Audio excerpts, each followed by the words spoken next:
Visible है ना? Yes. Okay, कल हमने इंडिफरेंस कर्व कर लिया था and today our topic will be concept of budget line. देखो, बजट लाइन आपका इतना इंपॉर्टेंट नहीं है, बजट लाइन से आपको क्वेश्चन देखने को नहीं मिलेगा, बट ये कंसेप्ट इंपॉर्टेंट होता है कि इसको यूज करके, बजट लाइन को यूज करके आपके क्वेश्चंस के यहाँ पर डेफिनेशन में यूज करके या फिर किसी भी तरीके से यूज करके इसका क्वेश्चन आएगा। डायरेक्ट क्वेश्चन यहाँ से नहीं आता आपका। ओके, अब कंसेप्ट ऑफ बजट लाइन होता क्या है आपका? अब budget line also called price line, इसको आप क्या बोलते हो? प्राइस लाइन भी बोलते हो। यहाँ पर represent various combination of to commodities which can be purchased by a consumer at a given income level and a market price। ये क्या होता है? इसको आप प्राइस लाइन भी बोलते हो। और ये आपकी दो या दो से ज्यादा कमोडिटीज का एक क्या होता है? कॉम्बिनेशन होता है, जिसको कंज्यूमर अपनी गिवन इनकम और मार्केट प्राइस पर परचेज करता है।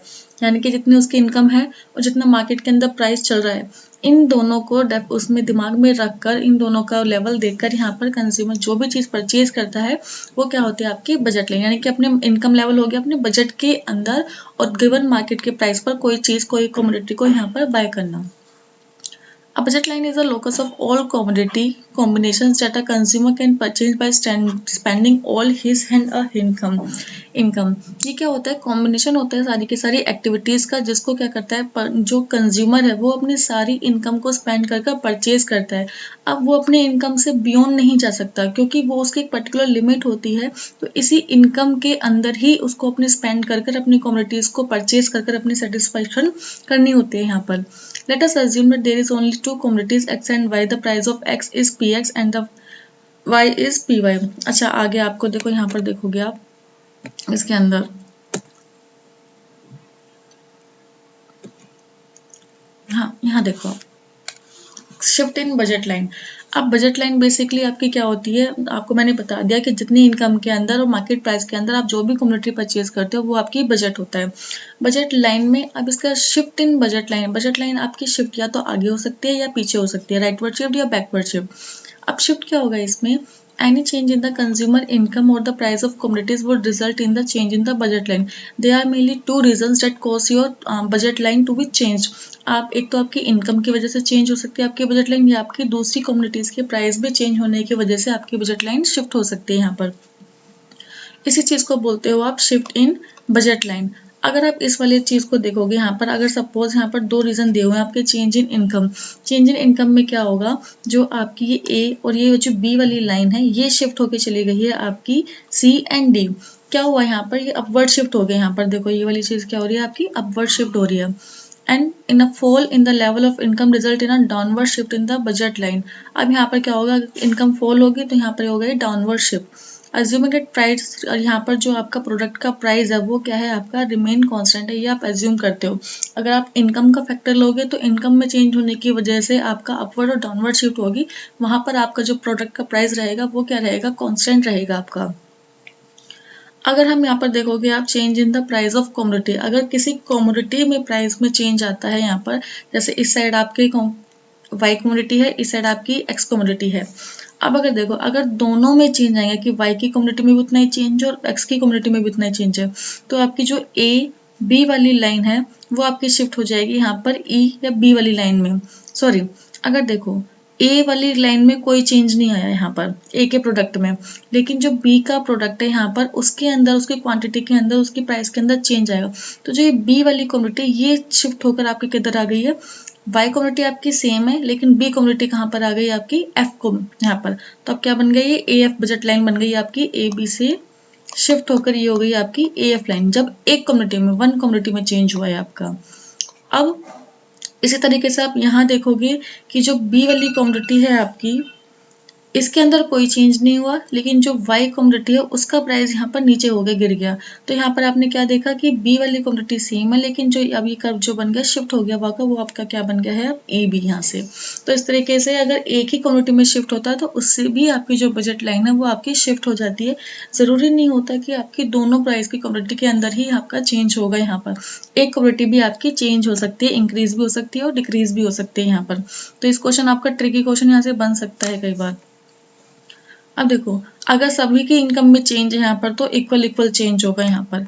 अगर यहाँ पर चेंज होगा आपकी किसी वन कमोडिटी के यहाँ पर चेंज हुआ है, कि जैसे चेंज किसके में हुआ है आपका, बेसिकली बी तो सेम है आपका, लेकिन जो गुड एक्स है इसकी कमोडिटी इसके अंदर चेंज हुआ है, तो यहाँ पर जो बजट लाइन हो आपकी इस तरीके से शिफ्ट हो गई है। अब slope of budget line, the slope of budget line is an important expect in determining consumer equilibrium. यहाँ पर क्या होता है, ये इंपॉर्टेंट एक्सपेक्ट है किस चीज़ के अंदर, कंज्यूमर इक्विलिब्रियम को डिटरमाइन करने के लिए। स्लोप ऑफ बजट लाइन आपको शो करती है how many units of a community of Y consumer would give up to buy an additional unit of consumer X assets, कि अगर उसको कंज्यूमर की 2 यूनिट है वाई और एक्स को खरीदना है, अगर उसको वाई की कुछ एक्स्ट्रा यूनिट्स यहाँ पर खरीदनी है तो कितनी यूनिट्स उसको एक्स की यहाँ पर गिव अप करनी पड़ेगी वाई की मोर यूनिट्स को खरीदने के लिए। तो ये क्या होता है आपको स्लोप ऑफ बजट लाइन से आपको पता चलता है बेसिकली। अब देखो यहाँ पर आपका दूसरा टॉपिक आता है, the topic will B consumer equilibrium.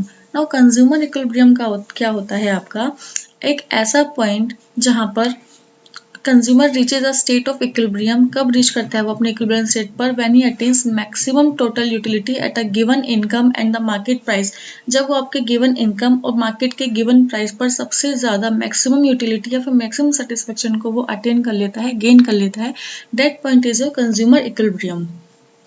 The ordinary utility approach provides two continuous conditions with respect to consumer equilibrium। यहाँ पर इसकी 2 conditions होती हैं जो आपकी important है, ये आपको याद रखना है यहाँ पर कि what are the 2 conditions that shows the consumer equilibrium। First order condition होती है आपकी, the consumer equilibrium in ordinal quantity is the same as that specified through cardinal utility. अब जो आपकी ये वाली कंडीशन है ये आपको यहाँ पर याद रखनी है, एम यू एक्स अपॉन में M U Y equal to में पी एक्स अपॉन में पी वाई। फर्स्ट कंडीशन आपकी ये होती है।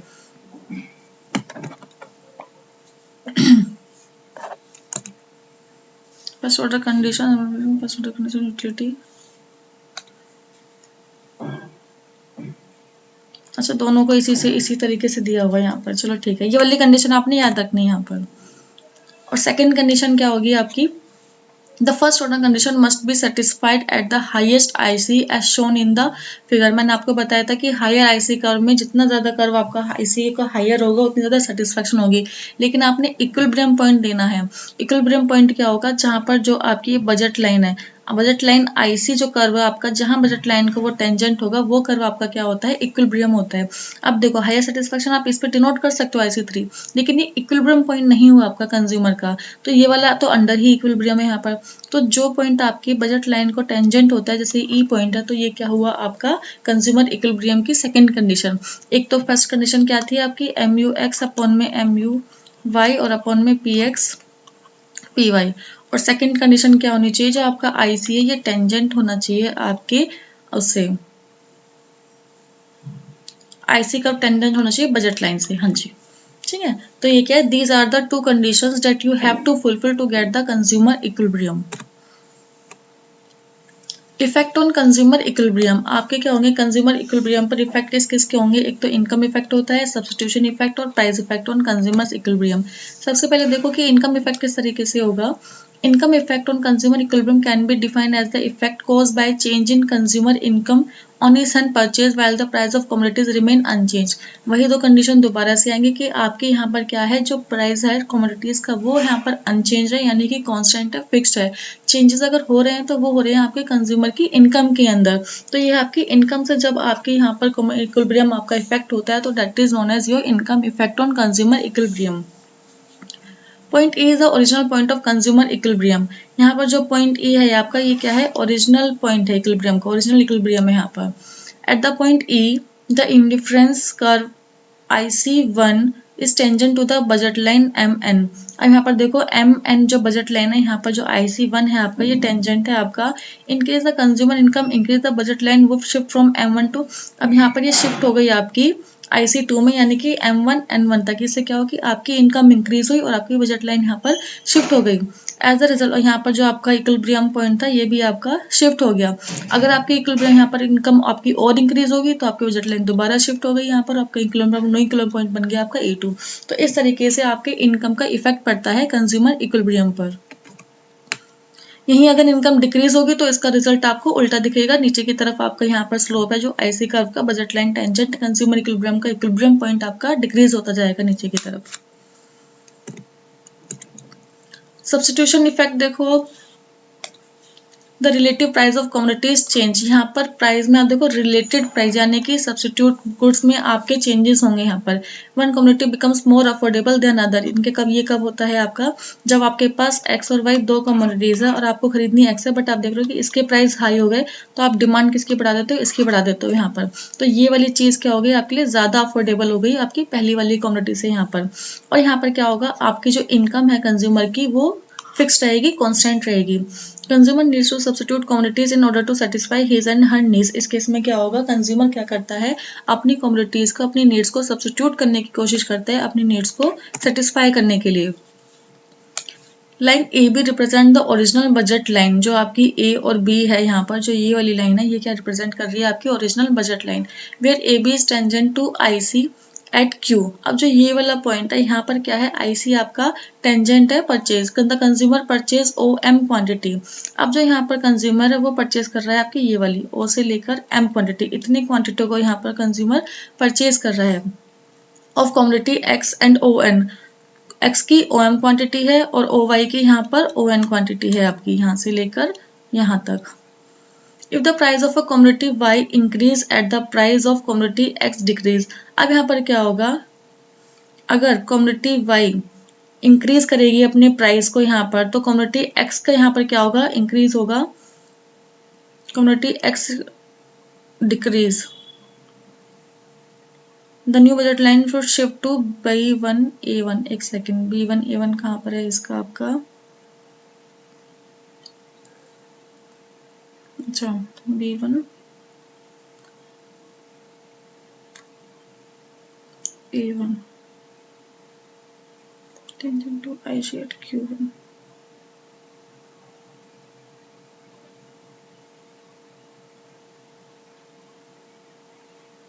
ओके ये इंक्रीज है यहाँ पर, ये गलती से ना ये लिख दिया इन्होंने ON, ये ON1 होगा यहाँ पर। देखो इसमें आपको क्या बताया है, एक सेकंड में इसको रिमूव कर दूं।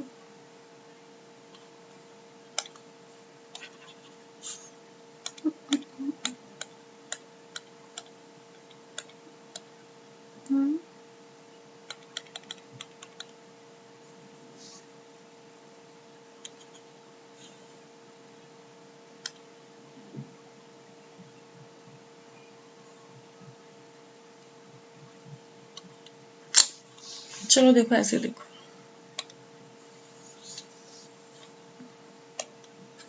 यहाँ पर बेसिकली यहाँ पे एक चीज याद रखनी है कि आपके सब्स्टिट्यूशन इफेक्ट में क्या होता है, अगर आपकी कम्युनिटी, एक कम्युनिटी का प्राइस यहाँ पर इंक्रीज होता है तो दूसरी कम्युनिटी का प्राइस यहाँ पर उसकी डिमांड इंक्रीज होगी। अगर आप सपोज कम्युनिटी वाई का यहाँ पर प्राइस इंक्रीज करते हो तो जो डिमांड होगी कम्युनिटी, यहाँ पर क्वांटिटी आप इस वाली क्वांटिटी की बढ़ा दोगे यहाँ पर। और अगर क्वांटिटी एक्स के, इसका यहाँ पर क्या होता है, कम्युनिटी यहाँ पर डिक्रीज कब होगी, अगर इसका प्राइस यहाँ पर डिक्रीज हो जाएगा तो यहाँ पर इसकी क्वांटिटी क्या कर दोगे, यहाँ पर कम इसकी क्वांटिटी खरीदोगे, इस वाले प्रोडक्ट की क्वांटिटी आप ज़्यादा खरीदोगे। तो बेसिकली बस इतना ध्यान रखना है दोनों के अंदर, जिस क्वांटिटी का प्राइस ज़्यादा होगा उसकी डिमांड कम होगी, बल्कि दूसरे वाले प्रोडक्ट की डिमांड यहाँ पर क्या हो जाएगी, ज़्यादा हो जाएगी आपकी सब्स्टिट्यूशन इफेक्ट में। प्राइस इफेक्ट क्या होगा आपका, While considering the effect of price on consumers, including the price of only one commodity changes, यहाँ पर आपने ध्यान रखना है price of only one commodity changes यहाँ पर। Therefore, the price effect is the change in the price of any other quantities due to which the quantity of other commodities and services purchase change. अब यहाँ पर क्या होगा, दूसरी एक quantity का प्राइस यहाँ पर चेंज होगा। देखो इसका चेंज नहीं हो रहा, सिर्फ आपका जो क्वांटिटी एक्स है इसका प्राइस यहाँ पर चेंज होगा, तो इसी की डिमांड में आपका क्या देखते जाओगे, यहाँ पर प्राइस में चेंजेस, आपके डिमांड के अंदर भी चेंजेस देखते जाओगे, क्योंकि यहाँ पर बोल रहे हैं price effect on consumer equilibrium के अंदर। पहला उसमें सब्स्टिट्यूशन इफेक्ट्स में दोनों प्रोडक्ट्स के उसमें केस में था, दोनों प्रोडक्ट्स के चेंज हो रहे थे, कभी उसके चेंज हो रहे थे प्राइस, कभी इसके चेंज हो रहे थे। लेकिन प्राइस इफेक्ट के अंदर आप सिर्फ एक ही कम्युनिटी का प्राइस यहाँ पर चेंज करोगे, सभी का चेंज यहाँ पर नहीं करोगे। ये आपके कुछ PYQs आ गए। चलो नेक्स्ट टॉपिक आता है आपका कंज्यूमर सरप्लस। कंज्यूमर सरप्लस आपका इंपॉर्टेंट टॉपिक है। देखो कंज्यूमर सरप्लस क्या होता है, मैंने आपको कल भी बताई थी ये वाली बात। Consumer surplus happens when the price consumers pay for a product और services less than the price you are willing to pay. आप यहाँ पर कंज्यूमर को जितना प्राइस यहाँ पर वो पे करने के लिए रेडी रहता है, जब उसको उससे भी कम प्राइस वहाँ पर पे करना पड़ता है, तो that is known as your consumer surplus. Suppose अगर आपको कंज्यूमर को यहाँ पर प्राइस करना है 50, उसको अच्छे से पता है कि मुझे यहाँ पर 50 रुपये देने हैं इसको, बट कुछ भी रीज़न की वजह से, डिस्काउंट की वजह से, किसी भी रीज़न की वजह से उसको यहाँ पर प्राइस पे करने पड़े सिर्फ 40, तो जो 10 रुपये इसको बच गए यहाँ पर, ये 10 रुपये ही क्या है, इसके कंज्यूमर सरप्लस होंगे आपके। Consumer surplus is based on the economic theory of margin utility. ये वाली लाइन आपको याद रखनी है यहाँ पर। जो आपके कंज्यूमर सरप्लस होता है वो किस पर बेस होता है, आपका economic theory of margin utility, which the additional satisfaction of consumer gain from one more unit of a goods और सर्विसेज। यहाँ पर क्या होगा, मार्जिनल यूटिलिटी क्या होती है, आपकी एडिशनल कोई भी चीज़ होती है, तो मार्जिनल यूटिलिटी यानी कि एडिशनल सेटिस्फेक्शन जो आपका कंज्यूमर यहाँ पर गेन करता है हर एक गुड्स और सर्विसेज को कंज्यूम करने पर। Consumer surplus always increase as the price of a good fall. जितना जितना आपका प्राइस यहाँ पर, ये वाला प्राइस जो उसने दिया है ये आपका गिरता जाएगा, जो आपका ये कंज्यूमर सरप्लस है ये आपका क्या होता जाएगा, इंक्रीज होता जाएगा। सपोज ये 40 से 30 हो जाएगा, तो यहाँ पर कंज्यूमर सरप्लस क्या हो जाएगा, आपका 20 हो जाएगा। And decrease as the price of a good rises. अगर यहाँ पर ये आपका 45 हो गया, तो कंज्यूमर सरप्लस आपका क्या हो जाएगा, 5 हो जाएगा। तो जैसे जैसे कंज्यूमर सरप्लस का यहाँ पर प्राइस यहाँ पर इंक्रीज होगा, कंज्यूमर सरप्लस डिक्रीज होगा। कंज्यूमर सरप्लस का प्राइस यहाँ पर इंक्रीज होगा जब आपके जो प्राइस आप पे कर रहे हो वो आपका डिक्रीज होगा। It is depicted visually by economics as a triangular area under the demand curve between the market price could happen willing to pay plus producer surplus equal to the economic surplus. Economic surplus क्या होता है, आपका consumer का surplus plus producer का surplus को जब हम plus कर देते हैं, that will come out your as a economic surplus. अब प्रोड्यूसर सरप्लस क्या होगा, यहाँ पर जितना प्रोड्यूसर को पैसा यहाँ पर मिलने के लिए रेडी था, जब उसको उससे ज्यादा पैसा यहाँ पर मिल जाएगा तो वो प्रोड्यूसर के लिए सरप्लस होगा यहाँ पर। अब देखो एक चीज याद रखना, प्रोड्यूसर का सरप्लस यानी कि कंज्यूमर का लॉस होगा यहाँ पर, और यहाँ पर कंज्यूमर का लॉस यानी कि प्रोड्यूसर का यहाँ पर लॉस होगा एक तरीके से। Producer surplus is the total amount that a producer benefits from producing and selling a quantity of goods at the market price। जितने प्रोडक्ट को आप जो प्रोड्यूसर है उसको मार्केट प्राइस पर सेल करने पर जो भी बेनिफिट होता है, that is known as your producer surplus। Total revenue that a producer receives from selling their goods minus the marginal cost of production equals the producer surplus। यहाँ पर जितना भी उसको रिसीव हुआ है प्रोड्यूसर को रेवेन्यू, अपने सारे के सारे गुड्स को सेल करने के बाद, और उसमें से आप माइनस करोगे कि कितनी उसकी यहाँ पर कॉस्ट लगी थी उसको बनाने में, उसमें से जो पैसा उसका बचता है वो क्या होता है, आपका प्रोड्यूसर सरप्लस। प्रोड्यूसर सरप्लस और कंज्यूमर सरप्लस मिलकर आपको economic benefit to everyone in the market from participating in the production trade of goods. अब देखो यहाँ पर इसका डायग्राम देखो, इसका डायग्राम क्या बोल रहा है आपको, देखो इसमें देखो, Consumer producer surplus are important concept to use when discussing and effect of different government change in condition of market supply। इसको छोड़ो, देखो कंज्यूमर सरप्लस क्या होगा, सपोज यहाँ पर कंज्यूमर को प्राइस पे करना था इतना, लेकिन कंज्यूमर ने प्राइस पे किया करना इतना, कंज्यूमर को पे करना था, पे तो इतना किया था, लेकिन उसने पे यहाँ पर पे दिया कितना, पे, तो जो इतना पैसा इसको क्या हो गया, इतना पैसा इसको बच गया, तो ये क्या होता है आपका कंज्यूमर सरप्लस। अब अगर यहीं पर आप देखो प्रोड्यूसर सरप्लस को यहाँ पर पैसा मिलना था, इतना मिलना था इसको पैसा, यानी कि जो उसको पैसा यहाँ पर मांगना था, जितना पैसा इसको कमाना था वो इतना कमाना था, लेकिन बाय चांस किसी भी रीजंस की वजह से इसने कमा लिया इतना पैसा, तो यानी कि इतना पैसा इसने एक्स्ट्रा कमा लिया, तो ये वाला क्या रहेगा आपका प्रोड्यूसर सरप्लस। तो ये दोनों चीजें और ये दोनों को अगर आप प्लस कर दोगे तो ये क्या बनाता है आपका इकोनॉमिक सरप्लस, दोनों को प्लस कर कर।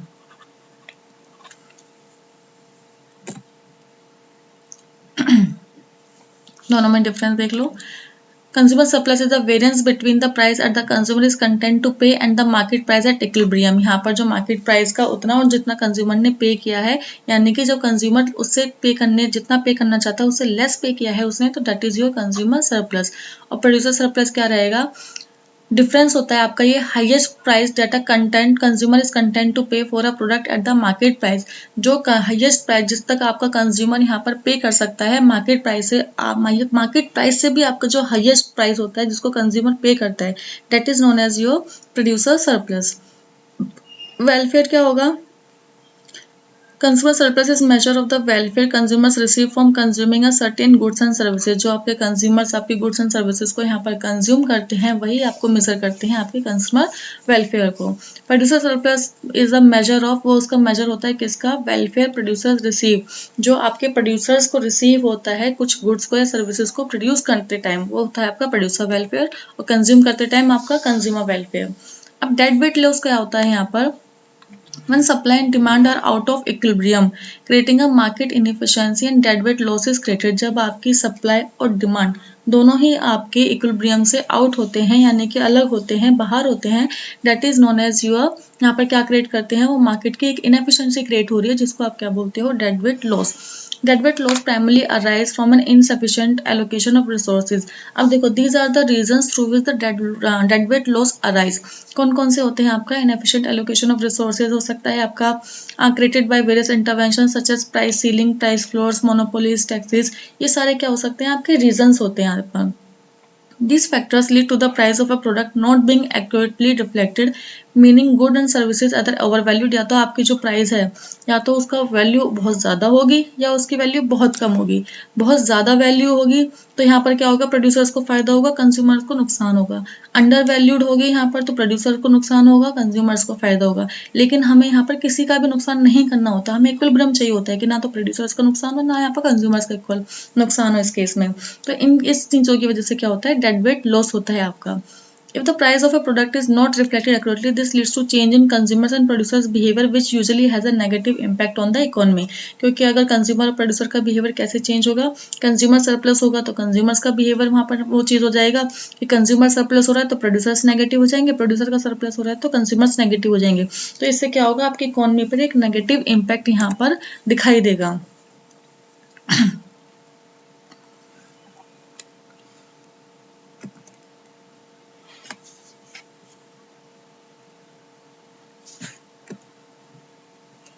चलो नेक्स्ट टॉपिक, जो मेन टॉपिक है आपका, दैट इज डिमांड एनालिसिस।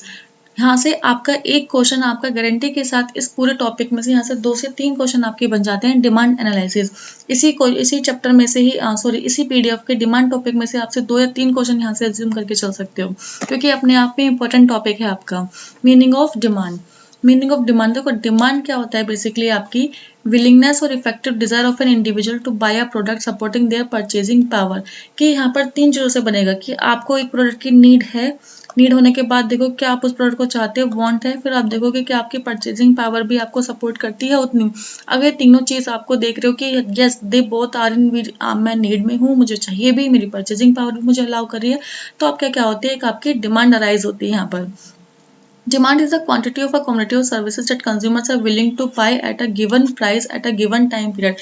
यहाँ पर क्या होता है आपका, कोई भी कमोडिटी की या सर्विस की आपकी कोई क्वांटिटी जिसको कंज्यूमर्स आपको बाय करने के लिए, खरीदने के लिए तैयार होता है गिवन प्राइस पर एक पर्टिकुलर टाइम के अंदर। Therefore, a statement referring to a demand for a commodity services must include the following key factors। अब आपकी डिमांड के अंदर आपके कुछ प्रोडक्ट्स, आपके कुछ फैक्टर्स आते हैं। क्वांटिटी जो आप परचेज कर रहे हो, प्राइस जिस प्राइस पर पेश करेगा, और टाइम पीरियड किस टाइम पीरियड के अंदर आप उस कमोडिटी को यहाँ पर परचेज कर रहे हो। Demand, willing to purchase at various price during period of time, able to purchase at various price during period of time. यहाँ पर दोनों चीजें क्या इसके अंदर आती हैं, आपके डिमांड के अंदर आती हैं। डिमांड एंड सप्लाई, अब सप्लाई आपके यूजीसी नेट के सिलेबस में आपको सप्लाई नहीं करना है, सप्लाई का कुछ भी नहीं आता यहाँ से, सिर्फ आपका डिमांड है आपके सिलेबस के अंदर। तो डिमांड क्या है आपका, डिजायर होती है आपके बायर की, जिसमें क्या करता है, जिसमें उसकी एबिलिटी टू पे होती है पर्टिकुलर कमोडिटी को परचेज करने के लिए यहाँ पर। और सप्लाई क्या होगी आपकी, quantity of a commodity which is made available by the producer to its consumer at a certain price. एक सर्टेन प्राइस पर अपने कंज्यूमर्स को जब कोई प्रोड्यूसर कुछ प्रोडक्ट्स अवेलेबल कराता है, that is known as your supply. Demand और प्राइस में आपका रिलेशन इनवर्स होता है। अगर किसी चीज़ का प्राइस बढ़ेगा तो डिमांड आपकी कम होगी और वाइस वर्सा। लेकिन सप्लाई के अंदर क्या होता है, पॉजिटिव डायरेक्ट रिलेशन होता है कि अगर प्राइस इंक्रीज होगा तो आपकी सप्लाई भी क्या होती है, इंक्रीज हो जाती है। यहाँ पर ये कस्टमर्स को रिप्रेजेंट करते हैं, ये फर्म को रिप्रेजेंट करते हैं। जहाँ भी आपका इनवर्स रिलेशन होता है उसका कॉज होता है आपका डाउनवर्ड स्लोपिंग कर्व, लेकिन यहाँ पर सप्लाई पॉजिटिव रिलेशन में हमेशा आपका अपवर्ड स्लोपिंग कर्व होता है आपका। इसमें डिटर्मिनेंट्स के अंदर आपको आगे आ जाएंगे सारे के सारे। डिफरेंट टाइप्स ऑफ डिमांड, एक क्वेश्चन आपका इधर से आता है, टाइप्स ऑफ डिमांड। यहाँ पर आपके price, income, cross, individual, joint, composite, direct and derived demand, all are the types of demand. इसको आपने समझ लेना अच्छे से। प्राइस डिमांड, प्राइस डिमांड क्या होता है आपका? It is a demand for commodity quantities of a different quantities of a commodity or services that consumers intend to purchase at given price and time period, assuming other factors such as price of related goods, level of income, consumer preference remain unchanged। कोई भी quantity को आप खरीद रहे हो, जिस price पर आप खरीद रहे हो, उस कमोडिटी हो चाहे आपकी सर्विसेज हो, जिसको आप उस प्राइस पर खरीदने के लिए तैयार हो एक पर्टिकुलर टाइम पीरियड के अंदर, that is known as your price demand. अब इसके अंदर चीज़ों को जो याद रखनी है आपने, यहाँ पर प्राइस डिमांड की बात हो रही है तो आपके यहाँ पर क्या होगा, सिर्फ प्राइस जो फैक्टर है आपका वो वेरिएबल है, बाकी जितने भी अदर डिटर्मिनेंट्स होंगे they all are will be unchanged और कांस्टेंट यहाँ पर, और किसी रीजन की वजह से आपकी डिमांड पर कोई फर्क यहाँ पर नहीं पड़ेगा। Price demand is inversely proportional to the price of a commodity और सर्विसेज। यहाँ पर जो उसका प्राइस होगा उसी से उस पर फर्क पड़ेगा, बाकी किसी भी चीज़ से फर्क नहीं पड़ेगा यहाँ पर। Income demand, it is a demand for different quantities of consumer services that a consumer intended to purchase different levels of income assuming other factors remains constant। यहाँ पर जब उसके जो भी कमोडिटी को वो परचेज करने के लिए रेडी है, उसको अपनी इनकम के अकॉर्डिंग यहाँ पर वो परचेज करेगा। इनकम ज़्यादा है तो डिमांड, इनकम और डिमांड के अंदर पॉजिटिव रिलेशन होता है आपका। इनकम ज़्यादा है तो आपकी डिमांड भी ज़्यादा होगी, इनकम आपकी कम हो जाएगी तो आपकी जो डिमांड है वो भी क्या हो जाएगी, कम हो जाएगी। अब इसके अंदर भी बाकी के जितने भी रिमेनिंग फैक्टर्स हैं वो आपके सेम रहेंगे। Generally the demand for a community services increase, देखो यहाँ पे लिखा हुआ है जितनी भी कम्युनिटीज होती है वो इंक्रीज होती हैं with the increase in the level of income except for the inferior goods. अब यहाँ पर एक चीज़ याद रखनी है, इसका जो एक्सेप्शनल केसेस आते हैं यहाँ पर इनकम डिमांड के अंदर वो होता है आपका गिफन इंफीरियर, यानी कि जो आपके गिफन गुड्स होते हैं। एक्सेप्ट इनको, अगर यहाँ पर क्या होगा, अगर इनके केस में इनकम आपकी इंक्रीज होगी तो जो आपकी डिमांड है इनफीरियर गुड्स की वो क्या होगी, वो भी इंक्रीज होगी। क्योंकि यहाँ पर क्या होता है, गिफन गुड्स क्या होते हैं, आपके लो क्वालिटी के गुड्स होते हैं जिनको आप अफोर्ड नहीं कर पाते हो just because of the decrease in the level of और having a low level of income. तो आपको पैसा कम होता है तो इसलिए आपको थोड़े लो क्वालिटी के गुड्स खरीदने पड़ते हैं। But if your income will get a rise तो obviously you will move forward to the better goods. आप इनफीरियर गुड्स क्यों खाओगे उस टाइम पर अगर आपकी इनकम अच्छी खासी यहाँ पर। तो इनकम डिमांड के अंदर बाकी इनकम के चेंज होने से आपके फैक्टर्स भी चेंज होते हैं, प्राइस भी चेंज, वो सॉरी आपकी डिमांड भी चेंज होती है एक्सेप्ट द इंफीरियर गुड्स। यहाँ पर इसका एक्सेप्शनल केस होता है आपका इनकम डिमांड के अंदर। क्रॉस डिमांड क्या होगी यहाँ पर, it refers to the demand for different quantities of a commodity or services whose demand deposits not only its own price but also the price of other related goods। Cross demand का मतलब है यहाँ पर जो आपके related goods की वजह से आपकी डिमांड के अंदर जो चेंज होते हैं। रिलेटेड गुड्स यानी कि सब्सिमेंट आपके सब्स्टिट्यूट गुड्स हो सकते हैं, आपके कॉम्प्लीमेंट्री गुड्स हो सकते हैं, कि जब मेनली सब्स्टिट्यूट गुड्स को इसके अंदर ज़्यादा वो देते हैं वेटेज। इसमें क्या होगा, एक गुड्स के प्राइस में चेंज होने से जब आपका दूसरे गुड्स की डिमांड यहाँ पर बढ़ जाती है, that is known as your cross demand, यानी कि substitute goods. Different quantities of a commodity और services whose demand depends not only its on price but also the price of other related goods. जैसे आपको T and coffee को अच्छे से पता है, अगर टी के प्राइस यहाँ पर बढ़ेंगे तो आपकी जो डिमांड होती है वो किसकी बढ़ती है, आपकी कॉफ़ी की बढ़ती है। क्योंकि यहाँ पर क्या करते हैं, ये आपके सब्स्टिट्यूट लोग ढूंढ लेते हैं यहाँ पर आपका। जॉइंट डिमांड क्या होती है, जब आपकी टू और मोर कमोडिटीज और services that are use jointly and are thus demanded together. जो आपके क्या होता है यहाँ पर जॉइंट डिमांड के अंदर क्या आएंगे, आपके कॉम्प्लीमेंट्री गुड्स आएंगे। दोनों में याद रखना, क्रॉस डिमांड के अंदर आपके सब्स्टिट्यूट गुड्स हैं और जॉइंट डिमांड के अंदर आपके कॉम्प्लीमेंट्री गुड्स हैं, जो क्या होते हैं आपके इनकम्प्लीट विदाउट ईच अदर। अगर वो यूज होंगे तो एक साथ ही यूज होंगे, अदरवाइज यूज नहीं होंगे। Bread and butter, car petrol, आपका पेन एंड रिफिल, तो ये सारी चीजें क्या हैं, आपकी कॉम्प्लीमेंट्री गुड्स हैं, एक साथ जॉइंट डिमांड आती है इसमें आपकी। फिर आती है individual demand and market demand. This is the classification of demand based on number of consumers in the market. अब इस पे क्या बेस होते हैं आपके, कि आपके मार्केट के अंदर कितने कंज्यूमर्स हैं, कंज्यूमर्स की क्वांटिटी के ऊपर यहाँ पर डिमांड बेस करती है आपकी डिमांड। इसमें individual demand refers to the quantity of a commodity or services demanded by an individual consumer at a given price at a given period. Suppose quantity of sugar that an individual or household purchases in a month is an individual household demand. एक घर में एक quality एक बार बंदे के हिसाब से जो सामान खरीदा जाता है, अगर आप चीनी लेके जाते हो तो आपके घर में 5 मेंबर है तो 5 के हिसाब से लेके जाओगे, 2 मेंबर है तो 2 के हिसाब से लेके जाओगे यहाँ पर। तो इस तरीके से क्या होता है, ये वाली डिमांड जो होती है आपकी इंडिविजुअल डिमांड होती है, यानी कि मार्केट डिमांड होती है। ये तो हो गया आपकी individual demand. Market demand is an aggregate of individual demand of all the consumers of a product over a period of time at a specific period while the other factors are constant. There are 4 consumers of sugar having 4 consumers 30 kilogram 40 kilogram 50। अब यहाँ पर 4 consumers है जो यहाँ पर इतने इतने kilogram के क्या लेके जा रहे हैं, चीनी लेके जा रहे हैं रिस्पेक्टिवली इन अ मंथ, एक महीने के अंदर। तो यहाँ पर क्या होगा, market demand of A sugar in 1 kilo in a month. एक तो हो गया एक मंथ के अंदर एक 4 कस्टमर है ए बी सी, ये पूरे मंथ में कितने लेके जा रहा है, ये तो क्या हो गई आपकी इंडिविजुअल डिमांड। ये चारों के चारों एक मंथ में कितने लेके जा रहे हैं, that is known as your market demand. तो ये होते हैं आपके टाइप्स ऑफ डिमांड। इसमें अच्छा रहते हैं। और कंपोजिट डिमांड, कंपोजिट डिमांड क्या रहती है आपकी, डिमांड फॉर अ कम्युनिटी और services that have multiple uses. Joint demand में क्या था, आप 2 कम्युनिटीज को मिलाकर यहाँ पर एक कम्युनिटी को यूज कर रहे थे यहाँ पर उनको एक कॉम्प्लीमेंट्री गुड्स की तरह।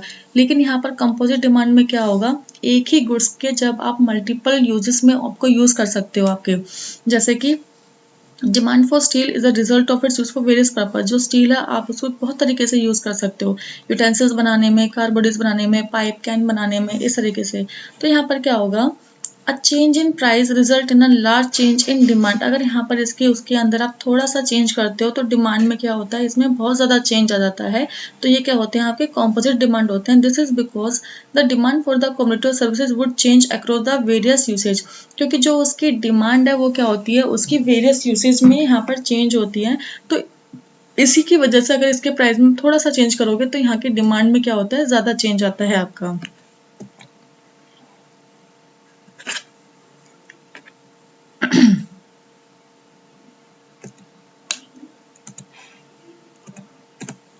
नेक्स्ट आती है आपकी direct and derived demand. Direct demand क्या होती है आपकी, डिमांड फॉर अ कमोडिटीज और services main for final consumption. जो आपकी कमोडिटी जिसका आप क्या करते हो, वो क्या होते हैं फाइनल कंजप्शन के लिए यूज होते हैं। This demand arise out of the natural desires of an individual to consume a particular product. Suppose आपकी ये फूड, शेल्टर, क्लोथ, ये क्या है आपकी डायरेक्ट डिमांड है। जो क्या कि आपकी नीड होती है यहाँ पर किसी चीज़ के, चाहे वो आपकी नीड अराइज होती है, चाहे हो सकता है बायोलॉजिकल, साइक्लिकल और अदर पर्सनल नीड्स की वजह से अराइज हो, कोई भी नीड हो सकते हैं यहाँ पर आपकी। तो जिन चीज़ों को आप डायरेक्टली यूज़ करते हो, जैसे आपका फूड हो गया, शेल्टर, क्लोथ, इनको आप डायरेक्टली कंज्यूम करते हो, डायरेक्टली यूज़ करते हो, तो ये होती है आपकी डायरेक्ट डिमांड।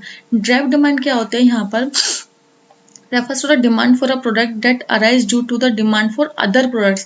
यहाँ पर क्या होगा, इस प्रोडक्ट की डिमांड किस लिए होगी, इस प्रोडक्ट की डिमांड होगी आपके दूसरे प्रोडक्ट को बनाने के लिए। इसको डायरेक्टली यूज नहीं किया जा सकता। सपोज अगर कॉटन है, इसको क्या होगा, दूसरे प्रोडक्ट को बनाने के लिए यहाँ पर यूज किया जाएगा कि इससे कॉटन से आप कोई भी बहुत सारी चीजें बना सकते हो, ये आपके लिए एज अ मटेरियल काम कर सकती है, इंटरमीडिएट गुड्स की तरह काम कर सकती है। तो यहाँ पर क्या होगा, ये ड्राइव डिमांड, यहाँ से डिमांड को ड्राइव किया जाएगा, प्रोडक्ट को ड्राइव किया जाएगा बनाने के लिए। तो ये होती है आपकी ड्राइव डिमांड। डायरेक्ट डिमांड जिसको आप डायरेक्टली कंज्यूम कर सकते हो। ड्राइव डिमांड के अंदर आप प्रोडक्ट को डायरेक्टली कंज्यूम नहीं करोगे, इससे पहले एक प्रोडक्ट बनेगा, फिर इस गुड्स को आप क्या करोगे, कंज्यूम करोगे। यहाँ पर डिटर्मिनेंट्स ऑफ डिमांड, यहाँ से भी एक इंपॉर्टेंट टॉपिक है आपका ये, कि जो आपकी डिमांड है वो किन किन चीज़ों की वजह से क्या करती है, इफेक्ट करती है यहाँ पर। तो these all are the factors that effect your demand.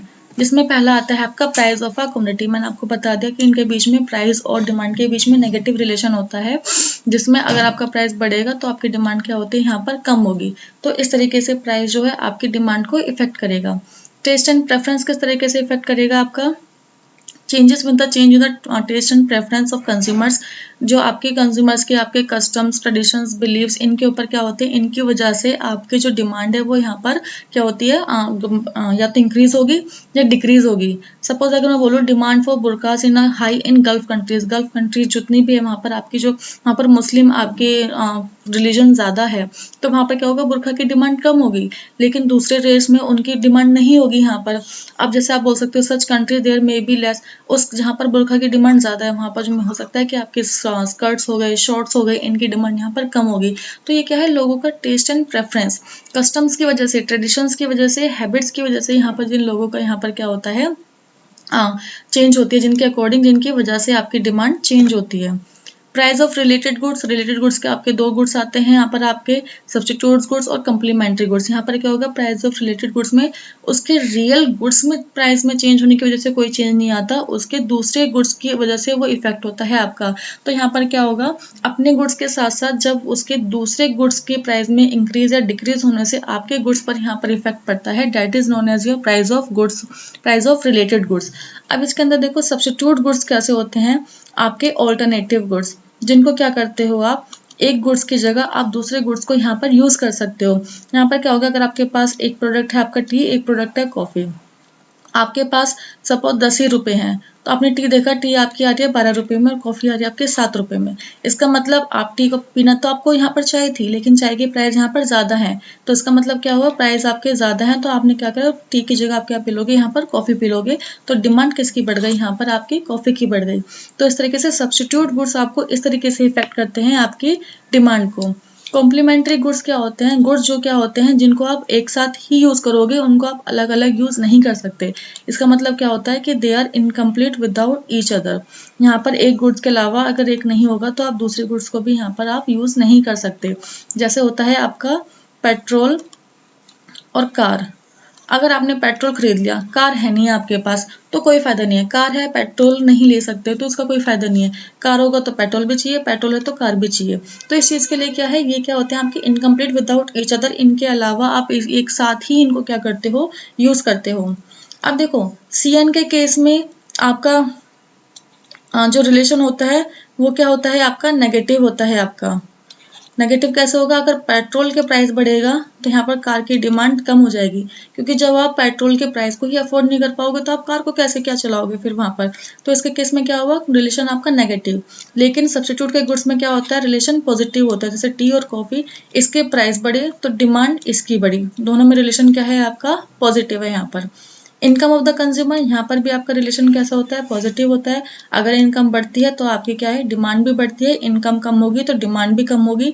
यहाँ पर मैंने इसका एक एक्सेप्शनल केस बताया था, वो क्या होता है आपका, गिफन गुड्स। अच्छा, यहाँ पर एक्सेप्शनल केस में आप एक चीज और ले सकते हो, एक प्रेस्टिजियस गुड्स होते हैं, वो भी इसके एक्सेप्शनल केस होंगे। यहाँ पर क्या होगा कि जैसे जैसे इन गुड्स के अंदर इनका प्राइस बढ़ता है, इनकी डिमांड भी यहाँ पर इंक्रीज होती है। क्यों होती है यहाँ पर, कि ऑब्वियसली बात है इन लोगों के लिए। अच्छा, ये प्रेस्टीजियस गुड्स इनकम में नहीं आएंगे, ये लॉ ऑफ डिमांड का एक्सेप्शनल केस होता है आपका, इसमें छोड़ दो। बट ये देख लो, प्रेस्टीजियस गुड्स भी आपके एक्सेप्शनल होते हैं। यहाँ पर क्या होता है ना कि कुछ डायमंड है, कुछ महंगी महंगी चीजें हैं जिनको लोग दिखाने के लिए, दिखावे के लिए यूज करते हैं। वो क्या करते हैं, वो जितना ज्यादा उसका प्राइस हाई होता है उतना ज्यादा उसको खरीदते हैं, क्योंकि वो ये दिखा सकते हैं कि सबसे महंगी चीज मेरे पास है यहाँ पर। तो इनके केस में, प्रेस्टीजियस गुड्स के केस में होता है, प्राइस जितना ज्यादा बढ़ता है उनकी डिमांड भी उतनी ही ज्यादा यहाँ पर बढ़ती है। नॉर्मल गुड्स, आपके जो नॉर्मल गुड्स होते हैं, डिमांड यहाँ पर राइज होती है, increase in the level of income of consumer. यहाँ पर नॉर्मल गुड्स के केस में क्या होते हैं, अगर इनकम बढ़ती है आपकी, तो जो नॉर्मल गुड्स है इनकी डिमांड भी क्या होती है आपकी, इंक्रीज होती है। आपकी cloth, furniture, car, mobile, obviously बात है, if you will earn more you will get more of these things. Inferior goods, आपके यहाँ पर क्या होता है, those goods which demand falls with an increase in consumer income। देखो यहाँ पर क्या आएगा, यहाँ पर अगर आपकी इनकम बढ़ेगी तो इंफीरियर जो गुड्स है इनकी डिमांड क्या होगी, डिक्रीज होगी। देखो दोनों में आपका नॉर्मल, दोनों गुड्स हैं आपके, एक नॉर्मल है एक इंफीरियर है। नॉर्मल गुड्स में पॉजिटिव रिलेशन है आपका और इंफीरियर गुड्स में आपका नेगेटिव रिलेशन है इनकम के साथ। इसके केस में इनकम बढ़ रही है तो गुड्स भी बढ़ेंगे, लेकिन इसके केस में क्या होगा, इनकम बढ़ेगी तो आप घटिया क्वालिटी के गुड्स को यहाँ पर कम खरीदते जाओगे फिर यहाँ पर।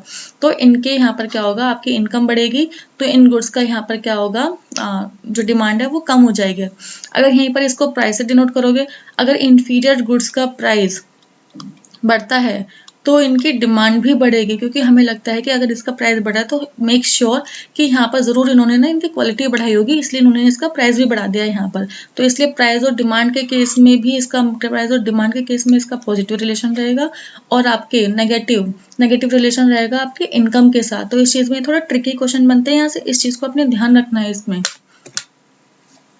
लग्जरी गुड्स, वही चीज आ गई आपकी, यहाँ पर क्या होगा, इसके गुड्स के राइज, यहाँ पर डिमांड क्या होगी, बढ़ेगी। अगर आपकी इनकम बढ़ती है, यानी कि इनकम बढ़ेगी तो इसकी जो डिमांड है वो भी बढ़ेगी यहाँ पर लग्जरी गुड्स की। कंज्यूमर एक्सपेक्टेशंस, यहाँ पर डिपेंड करता है कि कंज्यूमर को फ्यूचर प्राइस को लेकर क्या एक्सपेक्टेशंस है। अगर कंज्यूमर को लगता है कि फ्यूचर में उस कमोडिटी के प्राइस बढ़ेंगे तो वो आज उस कमोडिटी को खरीद लेंगे, फ्यूचर में नहीं खरीदेंगे, तो क्या होगा, डिमांड आपकी यहाँ पर बढ़ गई। फ्यूचर में लगता है उसे कि उसके प्राइस कम हो जाएंगे, तो हम सोचेंगे वॉशिंग मशीन लेनी है हमें, एक काम करते हैं कि अभी 2-3 महीने बाद ना इसका प्राइस डाउन होने वाला है, तो हम आज ना खरीदेंगे, आज उसको खरीदेंगे नहीं। हमें लगता है कि फ्यूचर में इसके प्राइस गिरेंगे, तो हम डिमांड को भी क्या कर देंगे, आज कम कर देंगे हम, क्योंकि इसकी डिमांड को फ्यूचर में खरीदेंगे।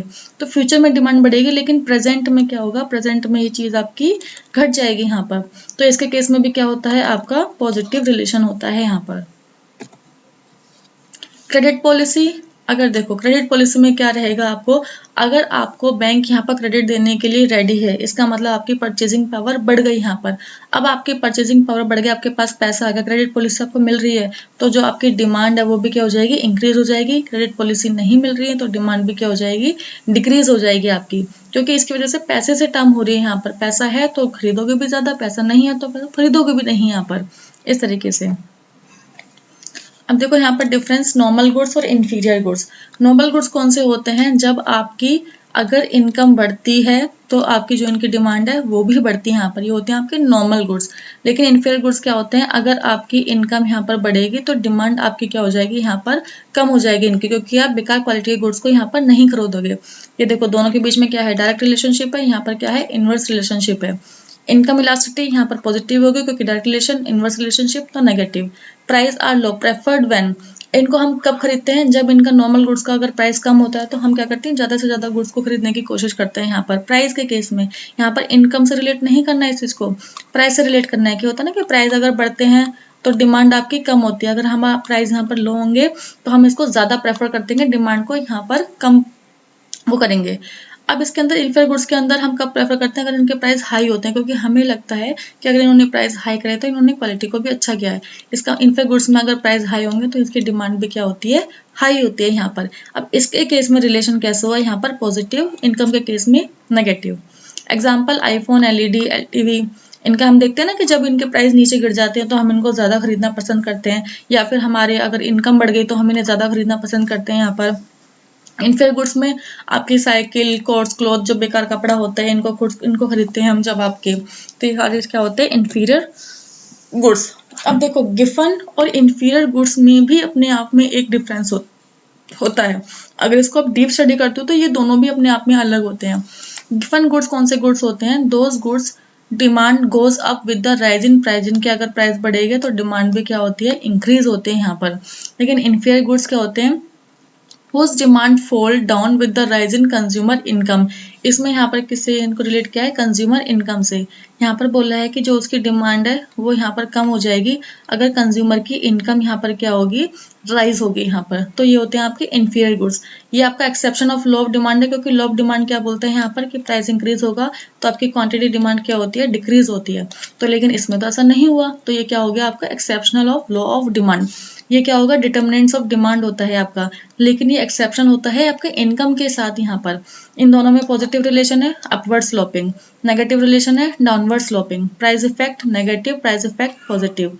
क्लोज सब्स्टिट्यूट, यहाँ पर आपके गिवन गुड्स के कोई क्लोज सब्स्टिट्यूट्स नहीं होते आपके, लेकिन इनफेयर गुड्स के सब्स्टिट्यूट आपको मिल जाएंगे बेसिकली। ये कुछ एग्जांपल है आपके गिवन गुड्स के, ब्रेड, व्हीट, राइस, बफर। अतः वेबलन इफेक्ट्स, और देखो यहाँ पर वेबलन इफेक्ट्स क्या होता है, आपका high quality premium goods demand for which increase along with its price, कि इनमें क्या होता है जैसे जैसे प्राइस बढ़ेगा तो इनकी डिमांड भी आपकी बढ़ती है। तो ये आपके वही चीज होते हैं कि वेबलन गुड्स में इनका दूसरा नाम दे दिया यहाँ पर प्रेस्टिजियस गुड, जिसे आप बोलते हो।